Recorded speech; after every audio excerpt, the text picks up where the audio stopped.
আচ্ছা, তোমরা কি কেউ সরস্বতী পূজায় বেরিয়েছো? যারা যারা বেরিয়েছো তারা তারা কিন্তু অবশ্যই কমেন্ট করে যেও। আর কি কি করলে, কোথায় ঘুরতে গেলে সেটা কিন্তু অবশ্যই জানাবে। তো দেখো আমরাও কিন্তু বেরিয়েছি, আর কি কি করেছি সেটা জানতে হলে, কোথায় কোথায় গেলাম, কি কি করলাম সেটা জানতে হলে কিন্তু পুরো ব্লগটাই তোমাদের দেখতে হবে। Hello my lovely friends, welcome back to my channel. কেমন আছো তোমরা সবাই? আশা করছি ভালো আছো।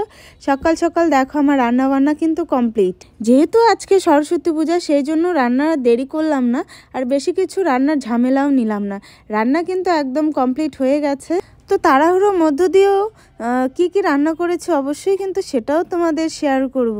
তো দেখো এটা হচ্ছে ফুলকপি আলু মটরশুঁটি দিয়ে একটা মানে কারি কারি টাইপের, বেশ দারুণ হয়েছিল কিন্তু খেতে।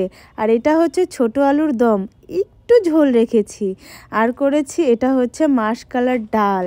তো আজকে তেমন রান্নার চাপ নিলাম না, এভাবেই রান্নাটা আজকে করে তাড়াহুড়োর মধ্যে রেডি হয়ে যাব। তো দেখো রেডি হওয়ার পর কিন্তু বাড়িতে আর ভিডিও করার সময় তোমাদের পাইনি। আর এখন যাচ্ছি কিন্তু মেয়ের স্কুলে। তো কেমন লাগছে অবশ্যই কিন্তু আমাদের কমেন্টে জানাবে। আর ঘড়িতে বাজছে কিন্তু এখন 2:30টার মতো। তো আমাদের না যেতে অনেকটাই দেরি হয়ে গেছে, গিয়ে দেখি পুজোও কিন্তু শেষ হয়ে গেছে। আর এই যে দেখো আমার সোনাও একটু ইয়েলো কালার সুন্দর করে শাড়ি পরে নিয়েছে, কেমন লাগছে অবশ্যই কিন্তু জানাবে।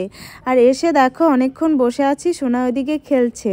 আর সোনা দেখো সোনার ফ্রেন্ডের সঙ্গে ও কিন্তু খেলছে পার্কে, ঠিক আছে, স্কুলের সাথে কিন্তু সুন্দর একটা পার্ক রয়েছে। আর এটা হচ্ছে আজকের ব্লগ। তো আজকের ব্লগে দেখো একটু অন্যরকমভাবে একটা শাড়ি পরেছি। তো আজকেও একটু বেরোবো, তো কোথায় বেরোবো সেটা কিন্তু অবশ্যই তোমরা পুরো ব্লগটা দেখো। আর আজকে না দেখো আমরা বিকালের দিকে বেরিয়েছি। বিকালের দিকে কেন বেরিয়েছি বলো তো? তাহলে কি হবে বলো তো, আমরা এই যে লাইটিংগুলো না সুন্দরভাবে দেখতে পারবো।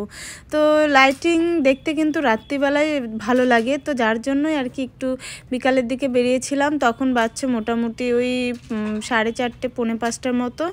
তো বেরিয়েছি। আর দেখো কত সুন্দর করে একটা প্যান্ডেল করে লাইটিং করেছে, ভীষণ কিন্তু ভালো লাগছে। আর মানুষ দেখো এখন কতটা পরিবর্তন হয়ে যাচ্ছে, কেন বলো তো? যে কোনো পুজো আসলে পরে এতটা উৎসাহিত হয়, এত সুন্দরভাবে সব কিছু অ্যারেঞ্জমেন্ট করে, ভীষণ কিন্তু ভালো লাগে, দেখতেও কিন্তু ভালো লাগে, ঘুরতেও কিন্তু ভালো লাগে।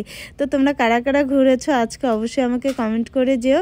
আমরাও কিন্তু আজকে বেরিয়েছি, ভীষণ সুন্দর একটা সময় কাটালাম। আর এটা কোথায় বলো তো? এটা হচ্ছে আমাদের আলিপুরদুয়ারে প্যারেড গ্রাউন্ড মাঠ। দারুণ সুন্দর কিন্তু করেছে। তো ব্লগটা তোমাদের কেমন লাগলো অবশ্যই কিন্তু জানাবে।